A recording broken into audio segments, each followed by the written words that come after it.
這個視頻分享一下一個朋友遇到的問題，他蒸好的馒頭裡面有燙面，而且是一圈一圈的。接下来教大家几個小方法改善。大家好，我是老莫，喜歡記得点讚收藏。先說一下基本的材料，这裡是中筋面粉，今天準備的是300克，接着再加上油15克。放了油之後呢，它容易出现有一个顏色圈，所以呢一定要前期給它拌勻，之後再加上3克酵母。接着下一個重要的點就是水量，咱們這個饅頭面呢還是不能和得太硬，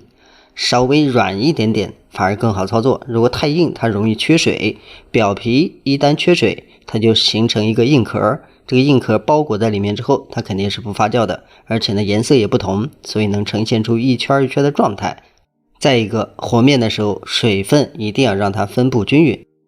所以咱們每次和面的時候都跟大家說分多次加水，這樣和面才更均勻，而且揉好的面團相對更加容易。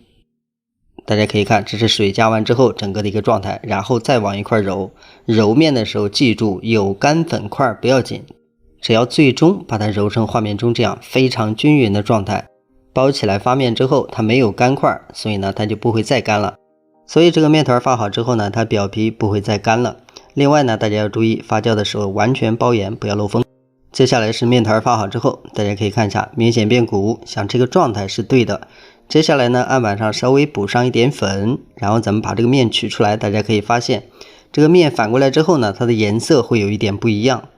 這是因為裡面加了油之後呢，它會有一點滲出來那種感覺。不過咱們扒開之後，它裡面的蜂窩狀態依然是好的。接下來有一個操作重點，因為咱們不需要揉面，直接用擀面杖來擀，但是擀面之前必須要揉面，因為咱們之前說過，打開之後呢，它的顏色是不統一的，所以呢，咱們前期需要用手工反復的給它折疊一下。大家可以看，這是底面，它的顏色是不一樣的，雖然說畫面中看的不是太明顯，但是在現實中還是比較明顯的。所以呢，前期一定要先揉面，然後再用擀面杖去擀，這樣才能確保整個面團的狀態更加均勻，而且這個顏色呢會更加正常。大家可以看，咱們揉了大概1到2分鐘吧，差不多就有這個時間。翻過來之後呢，這個顏色非常統一，而且表面已經開始略微光滑。像這個時候你再去擀，它裡面就不會有過大的氣泡，而且擀面更均勻。如果發好之後直接來擀，它裡面的蜂窩狀態包括面筋的銜接狀態都是不一樣的，所以很可能出現個別地方沒有擀到，蜂窩太大，容易出現燙面。所以稍微揉一下之後呢，你隨便擀一擀，這個面就會很光滑。擀面的時候還有一點要注意，咱們不要只單面擀，翻過來之後呢，大家可以發現這個顏色還是不正常的，所以呢，咱們這個面需要兩邊去擀，這樣它兩邊的面筋才能壓成一樣的狀態，顏色也就比較統一了。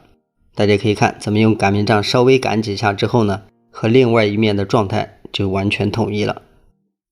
這個狀態還是比較明顯的，能夠看出變化。接下來呢，如果說發現還有不勻的地方，咱們可以像這樣給它疊起來。疊起來呢，就是把顏色不統一的地方給它包進去。然後另外一邊也是一樣，疊過來之後呢，兩邊對齊按緊，然後再橫過來。大家可以看一下，這個時候呢，保證所有的顏色都是統一的。然後呢，接着補粉，咱們再擀一擀。這一次再擀面就是為了讓它粘合得更好，保證它的統一度。不過擀面的時候呢，大家要注意力度一定要均勻，必須要擀到邊。擀好之後還要確保兩邊的顏色是統一的。大家可以看一下，這一面是這樣的，這一面也是一樣的。也就是說咱們這樣操作完之後呢，檢查一下不要有異色，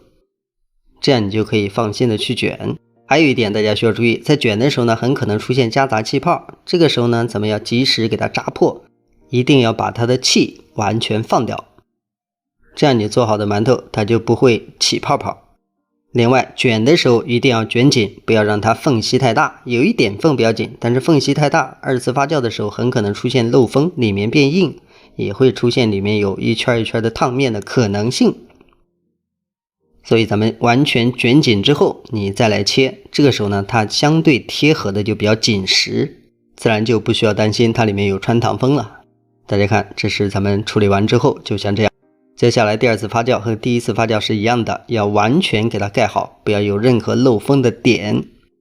下一個2次發酵的關鍵點，大家可以看一下，它明顯變胖了，但是呢又不是特別的胖，也不是說非常的圓潤